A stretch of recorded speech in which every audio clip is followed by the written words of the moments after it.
Hello, everybody. Assalamu alaikum wa rahmatullahi wa barakatuhu. Sat Sri Akal, namaste, and good afternoon to all of my viewers.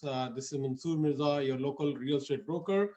Once again, I am here with you guys to uh, start my next session for this week, along with my friend and my team member, Zafar Ahmed, who is CIBC Mortgage Advisor. Welcome, Zafar, and welcome to everybody who is joining us in this weekly updates and weekly, I would say, it's educational and informative sessions.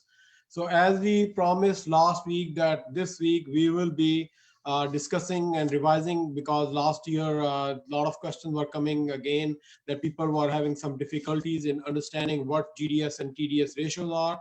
As we heard in the news that CMHC has announced their revised criteria for GDS and TDS ratios.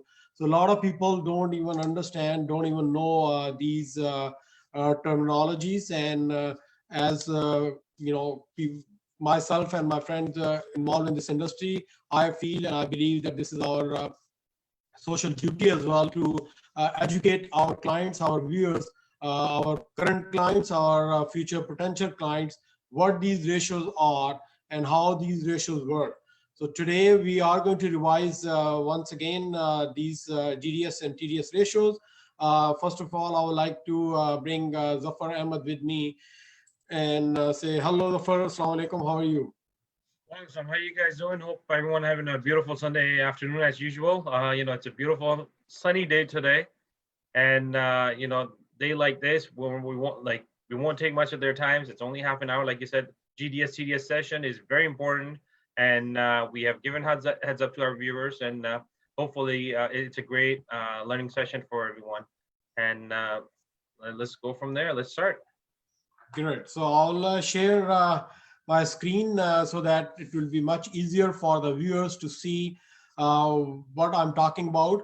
I have used a very simple calculation and very simple example so that people will understand the basic calculation or basic meaning of these ratios.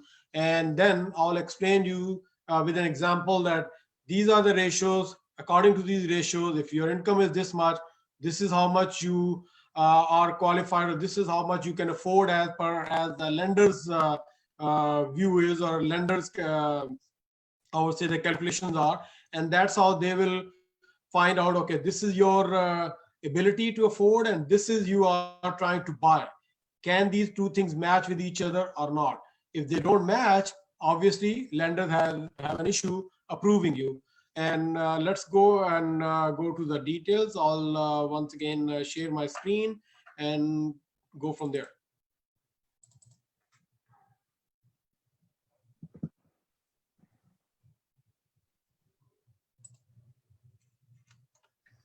So as we said that we are going to talk about TDS and GDS ratios. As everybody knows, if not, then they can see that what actually TDS and GDS ratios are. As TDS is total debt service and GDS is gross debt service. It's obvious from the total that they are going to calculate all of your debts, everything included.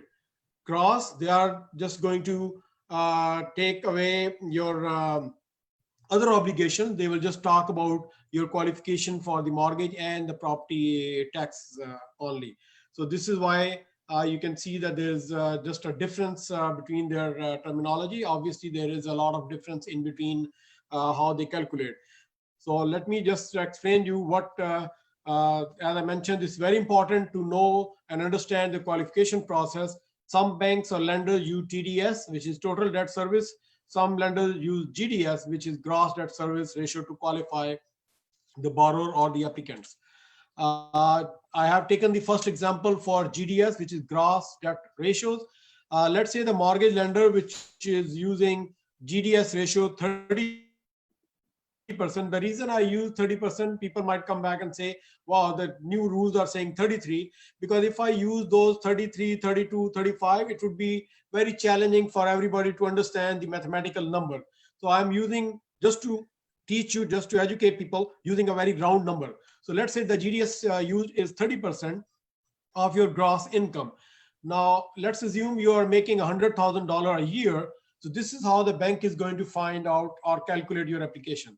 They are going to take this 30% off your $100,000 income, which will become $30,000. So from $30,000, as I mentioned last time, the first person or first authority comes in to take out your their funds or their dues is the government property tax or the city property tax. So let's assume the property tax on this particular property which you are buying is $4,000. They are going to deduct this $4,000, and now the balance will become $26,000. So $26,000 is left over according to their calculation for you to spend on mortgage. Regardless of what other expenses you have, I understand you have groceries, you have other bills, but this is how they calculate that out of your total income, 30% is your mortgage plus property tax. So we calculated 30% is $30,000 from $100,000 income. Taking off your $4,000 property tax, you left with $26,000. So $26,000 means you can afford, or your affordability limit is from your income, what you reported to them, only $26,000 you can spare for your principal, interest, or in other words, mortgage payment. So let's see that $26,000 divided into 12 comes to $2,166.67. So that means now this is your maximum limit as per your income you reported of $100,000. Now, another example. Let's go for TDS. There are banks, there are lenders who say we don't use GDS because they are concerned that if we only use GDS, then people might have a lot of other debts which they might be ignoring, and they might be having a big impact on their decision to approve you or disapprove you. So this is why there are many lenders, or I would say most of the lenders these days, love to go for TDS so they can dig into your other debts as well. And this is why you see a difference between the ratios. So GDS numbers or ratios are always lower. TDS numbers are higher. Yes, they're higher because they wanted to add your other debts as well. So let's go into this and see mortgage lender who is using a TDS, say 40% of your gross income for this calculation. Let's say 40% of $100,000 is $40,000. And the property tax, I just put a number, $5,000 a year. And you have other visa payments, car payments, any other loan payments which are shown on your credit report. You cannot hide. Once you pull up your credit report, it will show them every single payment you owe to anybody.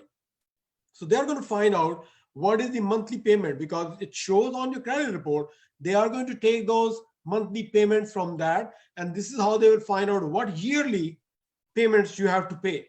So then they are going to take off those payments as well. Now, $40,000 was your TDS number, taking off the property tax $5,000, then your other debts, which is $7,000, subtract these two, you left with $28,000. Now, $28,000 from a year means divided by 12, your affordability limit comes to $2,333.33. Now, this is your final affordability limit. That's all you can afford as per your income. Now, let's see how they are going to find out which property you are going to buy. And then we will discuss later on with me and Zafar how you calculate your payment from the amount, or how we say that, why we say that, oh, you might have to increase your down payment, or we might have to add up some other incomes to qualify you. These are the reasons. So imagine, remember, GDS was 2,166, and according to TDS, you are getting qualified for 233. Now remember, it's not your choice to tell the lender, hey, Mr. Lender, why don't you use GDS? Go back and please use TDS. No, this is their formula. This is their way of lending money. We cannot force them. We cannot dictate them to use this formula and ignore that formula. No, this is not how things work. Driving seat or driving control or steering is in the hands of lender. They control the game. Now, let's say you are purchasing a house with the purchase price of $600,000. If you are paying 10% down, that will bring you $60,000 down payment. Remember, if you are paying 20%, less than 20% down payment, that's how these insurance companies comes in, which, as we mentioned last time, there is a CMHC, which is Canadian Mortgage and Housing Corporation. There are two other companies which we will talk later on, and we'll give you the update what their stance is on this new changes by CMHC. So adding those CMHC, now your loan amount comes to $556,740.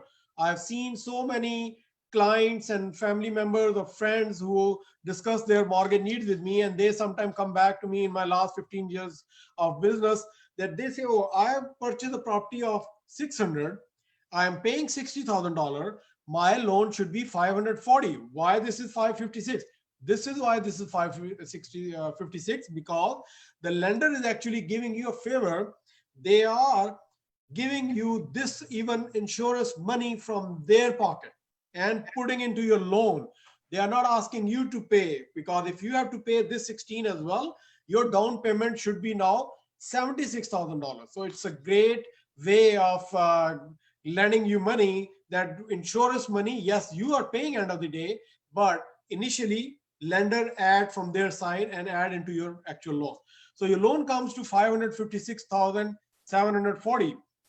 Now, I just took out these days market interest rates. So let's say the interest rate is 2.5% for 25-year amortization. Your monthly payment comes at $2,494.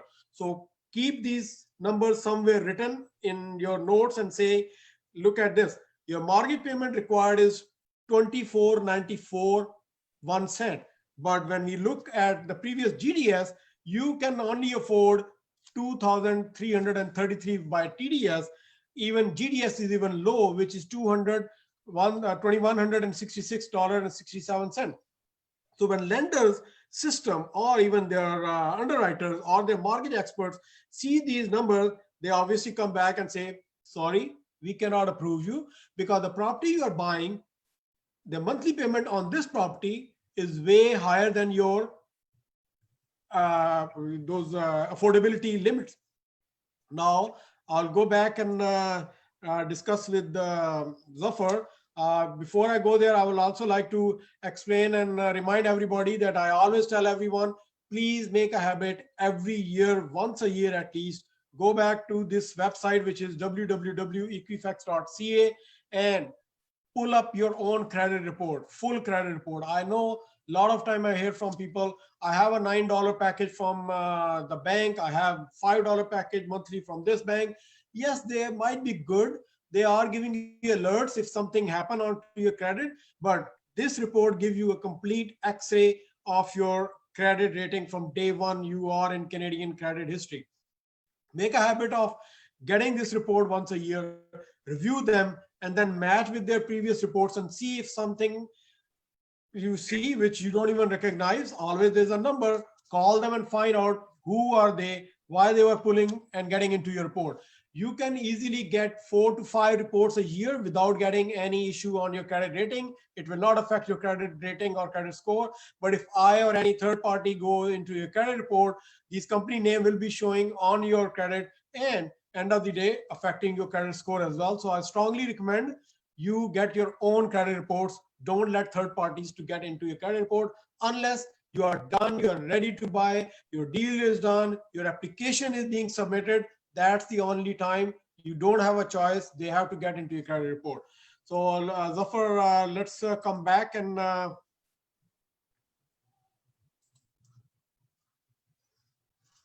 hope I was able to explain this GDS and GDS, and let's move on to our explanation why these numbers are important. You being a mortgage advisor, if you can help the viewers, as I mentioned, GDS, TDS is saying their qualification payment is say $2,166. The other one was $2,333, but the property they were buying is $600,000 with 10% down. The monthly requirement was $2,494.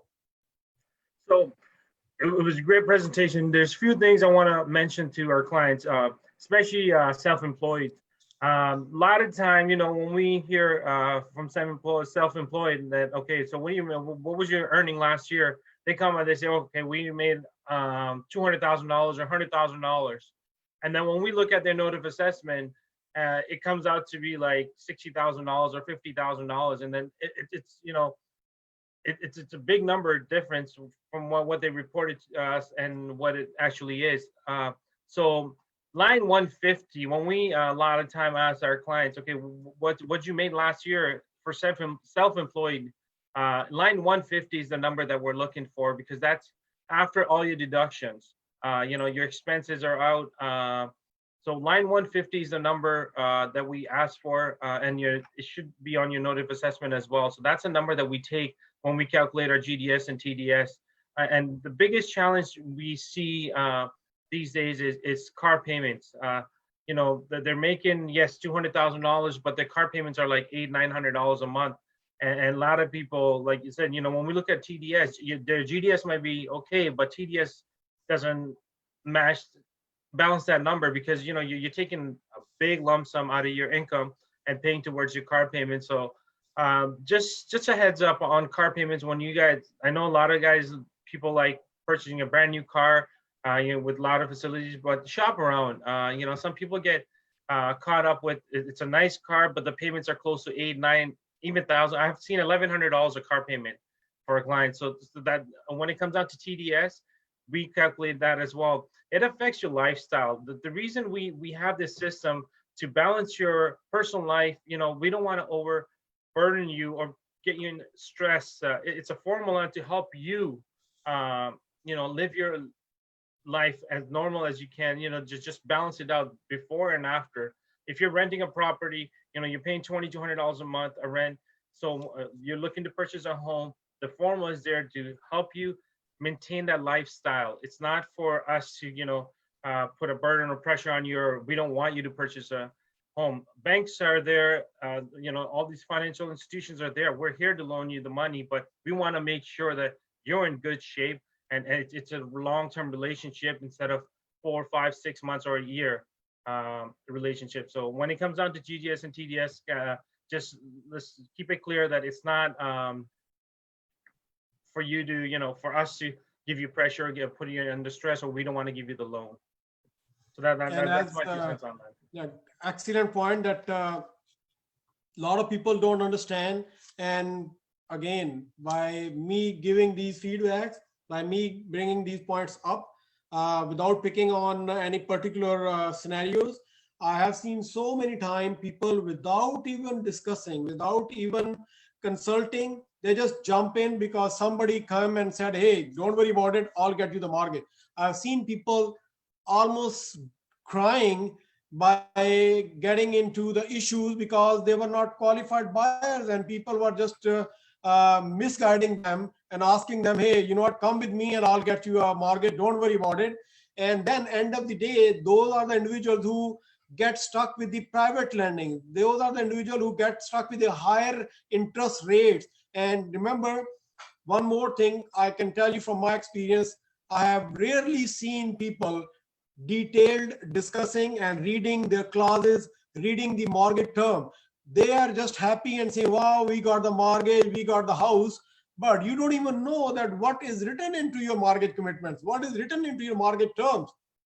I heard a news, I guess last week, that there was a realtor, she got, I guess, lost the job, something, and then due to COVID-19, she has to sell the house, and she ended up paying $40,000 penalty.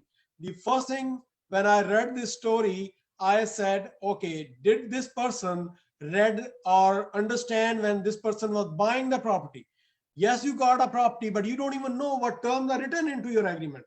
This is why the experience need to be get in. This is why you need to discuss these matters with properly trained and knowledgeable people. Don't just go in and say, well, this person came to my house or this person came to me and said, don't worry about it. Because I know in this industry, there's so many individuals who don't just follow the proper guidelines, or who don't follow the proper recos and proper mortgage industries or fiscal proper policies and procedure. They just try, and I normally say in our language, in our way, you know what, lag gaya to teer, na laga do tuka. that means if they hit, they are successful. If not, then you know what? They don't even care. They don't even know who you are. If your mortgage is done, your deal is done, they make money, they're out of the game. End of the day, you are stuck with those terms and conditions. And as Zafar explained, GDS, TDS is not in my control and not in any mortgage guy's control. This is controlled by the banks. Banks dictate you how we are going to find out. It's very critical to structure, to understand your budget, and to understand your needs. You do not want to get into the biggest investment of your life by just getting panic, by just getting, in a situation that you are running here, you are running there, you are requesting your friends and other people to get you money and give you the money to get the deal closed. End of the day, yes, you got the deal closed, but don't you know that how much money you have on your shoulder now? I've seen people who have almost 100% borrowed money. Like they got transaction done 90% or might be 80% or 90% from the bank. The other ones, they got it from some friends or family members. But what is happening? You are going to go and pay them back, and look at what is happening in these coming days. People are losing jobs. What if you are one of them? How you are going to manage? This is why it's very critical for the lenders to make sure their investment is not on risk. I always give simple example. If I come to your door, ask you, can you please give me $5,000? The first thing you are going to think is who Mansoor is, what he do, how he's going to pay me back. Imagine why these lenders are not allowed. Why you get feeling that, wow, you know what, why I'm not getting approved, I have this much money. Hold on. The person, the company, the bank who is going to give you 90%, 80% or 95% of the property value, that person, that bank, that lender is the actual investor into that property. And we cannot go back to the lender and say, wow, you should be approving me because I have this much money. Obviously, you have money. They wanted to work with you. They love to lend you money, but they wanted to see how you are going to pay back. And Zafar gave an excellent example of car loan. I can share one example. You might know that family as well. So without discussing their particular name, I remember a family, they were working with me and I was showing them properties and I checked the credit reports. I checked with my lenders and the bank contacts and said, here is the credit report, here is their income, here is the pay stub, are they good to go? And they said, wow, you know what? They seem to be very good shape and yes, you can move on. This is my way of working with my buyer. I don't just come and in the middle of the night say, well, sign up an agreement and deal is done. No, because I see my relationship more important than me making money for one transaction. I see that I am answerable to somebody above in the skies. If I cheat someone or if I go back and screw up somebody just for me making money, I don't do that. I always recommend my clients, if somebody contact me, you might have seen the people who were in touch with me. I don't just come in and in the middle of the night and make the deals up. No way. I said, hold on, let me review your credit report. Let me review your numbers. Let me review the information with the lenders and get a kind of, it's not pre-qualifying qualification, but at least getting, those feedback from the lenders. Are you okay to lend the money? Then I move to the next step. And I see this family, they are perfectly great. They are doing good without even discussing with me. They went out and guess what? They purchased a SUV of $90,000. I have no clue about it. They never even discussed with me. So their monthly payment was coming around, if I'm not wrong, around $1,400. And now, sorry? And that's the biggest challenge that we always let our client know. Just because you're pre-approved, it doesn't mean that you're approved. There's still documents to come in, and there's still due diligence to be done. Again, that's where the TDS part comes in. And a lot of time I tell my clients, just like you go furniture shopping, you go, you do your due diligence. Mortgage is the same thing. You have to take care of it. This is, like you said, you said all in all your segments, it's you have to make sure that you do your homework before you get into this, the biggest purchase of your life, and you're just giving away, and you have to work with professionals that are in this industry full time and taking care of you and giving you the reason to come back. And I was just sharing that example. Guess what happened to them? They were not able to buy a property. They were asking me, hey, Mansoor, you said we will get approved and everything should be good. I said, excuse me, do I know that you have just recently purchased a 80 or $90,000 SUV, and you add up onto your monthly obligation or debts $1,300 payment? The other thing they did was, and a lot of people have faced this one, and I again caution everyone, they just go out and try to buy a car. I'm not picking up on the auto industry, but my point to make it clear is this is how people get screwed up. They go to one person, they don't even know, they say, wow, we like this car, and they gave their information. Now this person who is sitting into that dealership or any other place, or might be at furniture shop or wherever you go, that person, you know what they are doing? They should not be doing it, but this is what reality is. They will dig into your credit report, pull up and apply your loan because you said you love this car and you wanted to get it. And they come back and say, wow, you know what? Without letting you know, they got declined. They apply to another company. They apply to third company. They apply to fourth company. And you might have seen, and many of you have seen on your credit reports on the same day or within a week, 5, 6, 7 auto lenders credit pulled up. Guess what happened now? Your score dropped and you are declared in the credit rating at a high risk because you are touching the lending institution in a very short time more frequently. That's bad for you because you are going to get a red flag from the lender. Zafar, would you like to add something? Yeah, on estimate, every time your score get hit, it's 10 points off your score. So every lender that touches it and runs your report, on average, it's about 10 points per hit that take care of it. So you want to make sure, once again, you go into purchase a car. We're not picking on car industry, but you want to make sure you let them know, okay, this is what my affordabilities are. And when we look at as on our side, then why is this person applied at 4 different levels and he wasn't qualified for purchasing a car? How could he be qualified to purchase a house, which is once again the biggest purchase of his life? And those are the things that really factors in. In GDS, there's a few things I want to add on to it. We do take your child benefit income as a qualification. A lot of people did not know that, but it's sort of an amount of it. It's not the full amount, but it's a percentage of it. Same thing when it comes down to your pensions. Pension, it's an income. It's a government income. We do also take pension, disability, short-term or long-term. We also add that into your income as well. So those are the things sometimes people don't know about, and people don't even bother to mention. And then later on, when you ask them, or that's the only time they ask. If I don't ask them, people think it's, oh, I'm just getting money from government, and it is what it is. No, it's part of your income. It's a tax income. So please share those information. Whoever you doing your mortgage or your business with, those are important information to be shared with your realtors or your mortgage advisors or mortgage agents. Yeah, thank you very much. And as I was explaining you earlier in my slides, that the reason sometimes we come back and say, wow, 10% is not enough, you need to bring more. These are those reasons because the banks have those GDS, TDS ratios.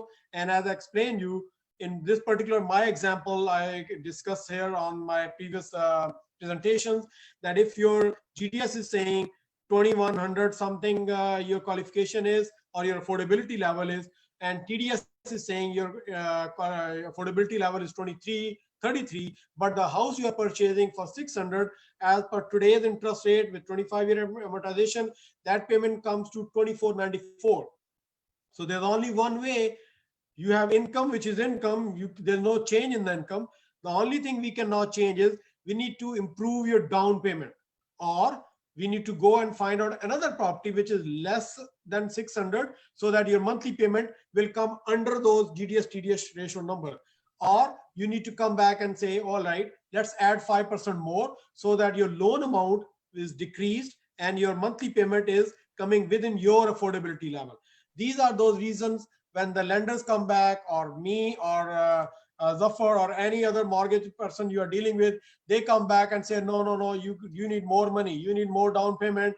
And this is why I explained everybody, these calculation these discussions should be done prior to you come out of your house and shop. Before you shop, I think these discussions, if you have done it, you will not have a chance to go into a stress, go into a panic mode, and running around among your families, friends, and borrowing money from this guy, and then asking for extensions, and those extensions are costing you. Imagine, I have seen many times these individuals who ask for the extension. End of the day, this your lawyer, the other lawyer, the lenders, everybody has their own fees involved because they have to make all changes. And slowly, you end up by even 1 day or 1 week might cost you $5,000, $7,000. So I say, why you are wasting your money in just rushing for something, in something you are going to buy for your rest of the life or the biggest investment of your life. I get surprised when people do this.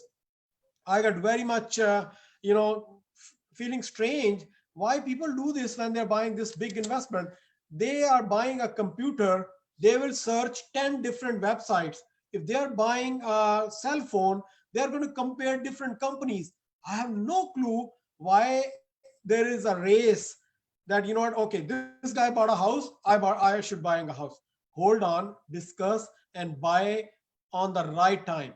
Real estate is going to, you might have heard from your parents and the elders, properties are good investments, but make sure you make a right choice and right decision, because I've seen people getting into this without planning, without doing any of their homework, and end of the day I've seen them never being able to make money. They are always in stress, they're always in running around month, keeping up with their monthly payments.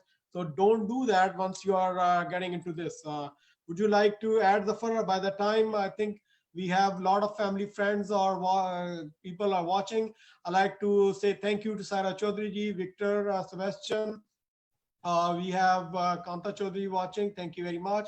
David Watts, Waleed, Sikandar Majoka Saab, Dawat Khas, Rashid Saab. Thank you very much. Uh, we have Sradha Soma. Thank you very much. And we have Ephraim Roger. Thank you, Roger. Atul Gupta. There was one question earlier by Victor. Victor, you said, are you looking at the monthly minimum payment? Yes, the calculation I have, Victor, is for the monthly payments. Then the question was for the credit card. Yes, the final calculation from GDS, TDS, they are going to take your monthly payment, find out and calculate their annual. And once they calculate their annual, this is how they are going to go and add up into that, because their GDS numbers are annual. So they will take your monthly payments and make it total annual number, and this is how they are going to calculate. Then how is the property tax calculated? Property tax is calculated according to the city bylaws. Every city has their own formula. There's no one criteria across the board. I normally give a simple calculation, or the way people or cities, calculate the property taxes. The cities who are newly or getting more development down, they will have a higher property tax. A lot of people say sometimes you can compare with Mississauga and Brampton. Mississauga has a little bit lower than Brampton because Brampton is still growing. After a few years, you might see a little bit slowing in the increase of property tax, but every city has their own property tax. There was, I don't see any other question. If you have any further question or anything else to say. I think the last but not least, the other thing, we talked about biggest purchase, basement. A lot of people say, okay, you know what, my basement, I'm gonna put it on rent. So when we ask to see certificate of, if it's city approved and do you have certification that's showing that it's authenticated, it's livable, and a lot of people don't. So don't just judge on, okay, you know what, I'm gonna get this income, or assume. As a bank, as a lender, if I'm giving you $500,000 or $1 million, I'm not giving you on assumption. You want to make sure TDS and GDS is not there to punish you. It's there to make your life comfortable and maintain your lifestyle that was prior to purchase and during purchase. I think that's all. I think it was a great session, great in understanding. I hope it helped a lot of people understand clear the GDS, TDS aspect of it. Next week we will talk about the like earlier we discussed the terms, fixed mortgage, variable, flex, and what are the difference in them. And I think that's it from our end. You have any question, you're more than welcome to give us a call, and also like our Facebook page. My number is 647-668-3553, and that's about it. Text, WhatsApp, or Facebook, like our page. Thank you very much, Zafar. And once again, like to thank all of my viewers who are watching and joining us every week, and for all those regular viewers for their support. Once again, our purpose of these sessions are to educate our viewers, and obviously, to introduce myself and my friend. My name is Mansoor Mirza. I'm in this industry for now about 15 years. Uh, I have all majority of the builders booking VIP access. I have mortgage teams. I have a team of under my Mirza Homes who are lawyers, home inspectors, lenders, private brokers, private lenders, all kind of your real estate needs. Please do discuss your needs first, and let's sit down. These days, I'm open for the virtual meetings. I have been setting up my weekly meeting with many of my clients on Zoom meetings. Feel free to text me your information, and I'll definitely get back to you and set up a one-on-one meeting with you and your family in a comfortable zone while you're sitting in your house and I'm sitting in my office. I can discuss, I can explain you the process of buying. Again, now we will also start from coming weeks discuss about the selling properties as well, because we have been discussing all the time purchasing and buying. So once we finish off the other major components of the buying process, then we will get into how to list and what are the main objectives and main things you should be looking at when you're listing, and when is the listing time, and is it a good time or bad time for people who sell and then buy. We will discuss all those. So thank you very much for joining me again. I appreciate your support. Feel free to contact me at 416-571-1163, or you can log on to my website, which is mansoormirza.com or mirzahome.com, or you can like my page Mirza Homes on the Facebook, or like my Facebook and add me into your contacts of Facebook to keep getting all these latest updates and real estate news. Thank you, and have yourself a wonderful weekend and next coming week.